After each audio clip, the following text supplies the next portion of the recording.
নমস্কার বন্ধুরা, আজকে একটা রান্নার ভিডিও নিয়ে চলে এসেছি। আজকে রান্না হবে দেখো কাবলি ছোলা। এখানে কাবলি ছোলা আছে 250 গ্রাম কাবলির ছোলা। আর এখানে নিয়ে নিয়েছি খাসির মাংসর চর্বি। দেখো এখানে কেটে নিয়েছি ছোট ছোট করে, এরকম করে 150 গ্রাম চর্বি আছে খাসির। আর এখানে নিয়ে নিয়েছি ডুমো ডুমো করে আলু কেটে নিয়েছি।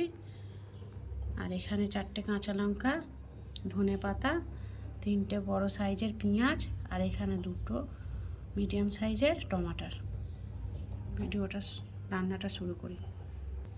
এখানে আমি একটা প্রেসার কুকার নিয়ে নিয়েছি। প্রেসার কুকারের মধ্যে এই কড়াই আলু সিদ্ধ করে নেব।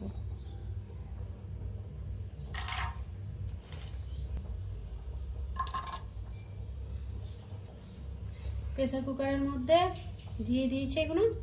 আর এবার আমি সিদ্ধ করার জন্য 1 চামচ, ছোট চামচের 1 চামচ লবণ দিয়ে দেবো। আলু কাবলি ছোলা সিদ্ধ হয়ে গেছে। দেখো সিদ্ধ করে নিয়েছি, ভালোভাবে সিদ্ধ হয়ে গেছে আলু। 5 থেকে 6টা সিটি মেরে নিয়েছি। গ্যাস জেলে কড়া বসিয়ে দিয়েছি। এবার পরিমাণ মতো সরষের তেল দিয়ে দেবো।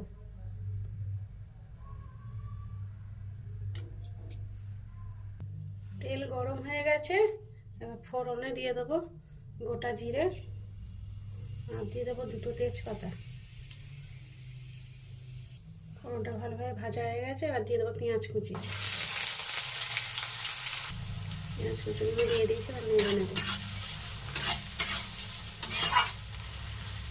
হালকা একটু লাল লাল করে ভেজে নেব। পেঁয়াজটা এরকম ভেজে নিয়েছি। এবার দিয়ে দেবো টমাটারগুলো দিয়ে দিয়েছি। এবার নেড়ে নেব। পেঁয়াজ আর টমাটো নরম হয়ে গেছে। এবার দিয়ে দেবো আমি রসুন বাটা, 1/2 চামচ রসুন বাটা দিয়ে দেবো, 1/2 চামচ।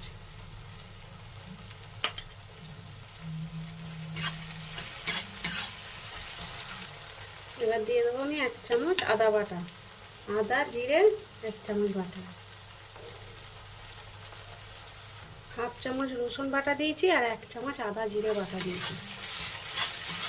এবার নেড়ে নেব ভালোভাবে।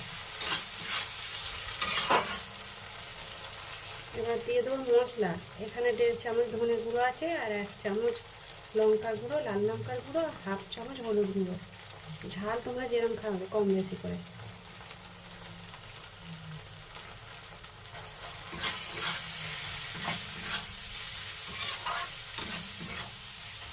দিয়ে দেবো 4টে লঙ্কা, কাঁচা লঙ্কা, লাল কাঁচা লঙ্কা দিয়ে দেবো 4টে।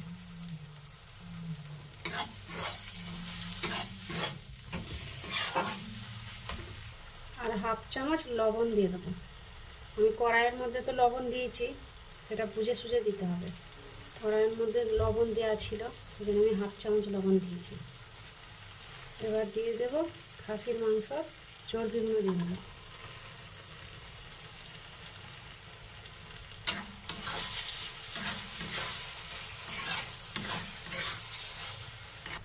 মশলাটা ভালোভাবে কষানো হয়ে গেছে, ভালোভাবে কষে নিয়েছি।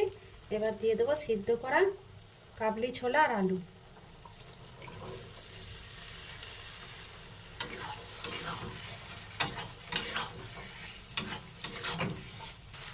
এবার আমি দিয়ে দেবো সেদ্ধ করা যে জলটা ছিল, কাবলি ছোলা আলুর জলটা ছিল, এটা আমি দিয়ে দেবো এর মধ্যে।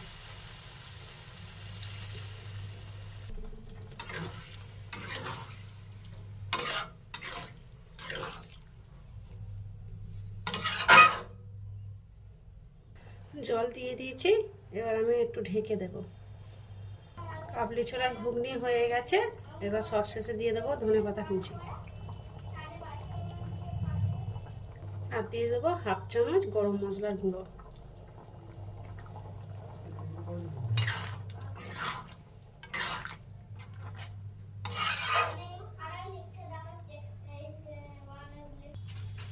ঘুগনিটা হয়ে গেছে। দেখো বন্ধুরা কত সুন্দর হয়েছে ঘুগনিটা।